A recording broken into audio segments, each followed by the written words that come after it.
The giants tumbled down the vine. The words "a date which will live in infamy" is part of FDR's famous speech after the attack on Pearl Harbor. The world sadly offers far too many of these dates, continually adding to its collection.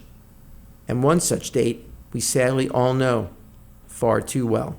The bus ride into the Port Authority terminal on this particular morning wasn't out of the ordinary from any other day of my weekday commute to my offices in Times Square. I couldn't concentrate on the paperback novel in my lap. I sat back in my seat and stared out the window, enjoying the blue sky, the white-streaked clouds, the sun shining. The Weather Channel had predicted balmy temperatures throughout the day, peaking at 72 degrees by noon. The New York skyline gleamed to the east, a perfect view. I arrived at my desk early, as was my habit. I sat down, turned on my computer, and signed in for the day. 15 minutes later, and I heard the shuffle of feet outside my door and the chatter of coworkers as they started their day as well. I was scheduled to head a meeting of new employees, so I wasn't taken aback when someone knocked a staccato, almost frantic rhythm on my door. Oh, maybe I'm late, I thought, expecting to see my supervisor, hands on hips, berating and rushing me off to the meeting. I opened the door, ready to apologize and take off down the hallway, but it wasn't Marilyn standing there with hands on hips. It was my secretary, Ro, in tears. Oh, what's the matter, Ro? Why are you crying? Come in and sit down. Tell me. No, you just won't believe this. Come on, let's go. It's on the big TV screen in the conference room. Come on. Ro grabbed my arm. There were several people standing in the conference room staring at the giant TV screen. Some of the women had their hands to their mouths, eyes wide and glued to the screen. The men were baring fists, cursing, or just staring. I turned from my coworkers and I gasped as I took in the images of fires bursting and exploding from the top floors of one of the towers of the World Trade Center. Newscasters were reporting the confusion as letters slashed across the bottom of the screen, reporting the ongoing horrors. What was happening? Did one of the floors have a fire that was spreading? I continued to watch the images and news reports raced across the giant screen. At 8:46 a.m. Eastern Standard Time, United Airlines Flight 175, traveling from Boston to Los Angeles, hit the North Tower of the World Trade Center in New York City. The screen echoed back into the conference room. An accident? An act of terror? What the hell was going on? A scream in the room as one woman began to cry hysterically. Even some men screamed as we witnessed in real time the second plane crashing into the South Tower. I was caught up in the melee and confusion. I just sensed it, even before the announcements, that this was a terror attack. I heard myself yell out, "They're not done yet!" I was expecting World War III, and I wasn't too far off the grid.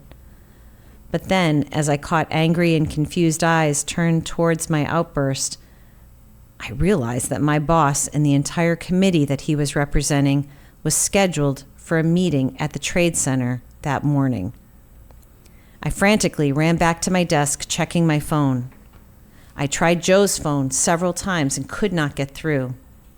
I ran back to the conference room and back to the giant screen, spitting out more horror. What should I do? What should anyone do? Crying, shaking, and helpless, I went back to my office and I tried to call my children. No phone service. Surely this was Armageddon. Where should I go? Who can help? How can I help? I need to find Joe. The shrill of the phone startled me. I almost tripped as I ran to the other side of my desk to grab the receiver. Di, it's me, Joe. I'm walking down Broadway. Please, meet me at Gino's restaurant, please. I need you and Ro to come get me. I was in the lobby waiting for an elevator when I heard the rumble and I felt a tremor. A fireman was suddenly grabbing my arm and pulling me out to the sidewalk. My God, Di, I saw bodies falling from the building. Di, oh God, please, just come get me. I grabbed Ro as I explained to her the call from Joe. The elevators were not running. We ran down 20 flights of stairs and out onto the street. The quiet, the total sense of a vacuum devoid of air hit us like a day weeping with 99% humidity. A burst of thunder as fighter jets screamed overhead was the only slice through the silence. The frenetic beat of the New York populace was absent from the sidewalks. A few people slowly walked past us, their eyes riveted to the south. A great cloud of rising, swirling gray was now an eerie shadow of where the towers had stood just an hour before. Ro and I held hands as we continued our walk downtown towards Gino's, the gray cloud still in our vision. We turned left on 38th Street.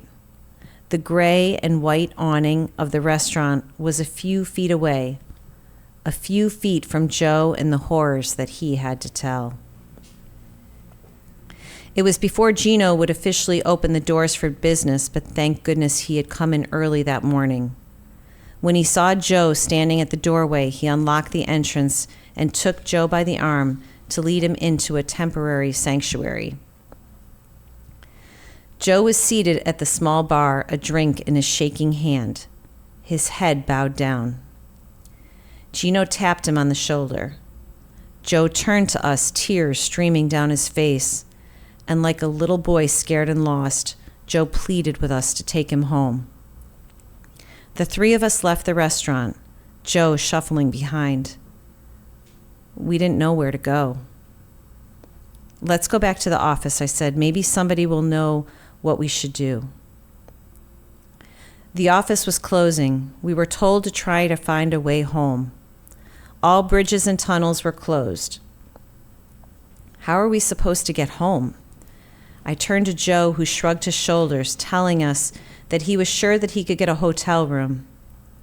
Ro had family living uptown, so she was going to hoof it. My brother also lived uptown, so I chose the only option. My phone suddenly gained power, loudly ringing in my purse. Mom, are you okay? My daughter's voice was shouting near hysteria. Oh, I'm okay. It's just so surreal. I can't digest all of this. Mom, go home. I heard on the news that the ferries in New Jersey are running. Please, I want you out of the city. I turned right from the corner of my office building and began the 25-block trek across the borough of Manhattan towards the ferry station docked on the Hudson River. A continuing line of people were crowding onto the ferries. The organization was miraculous.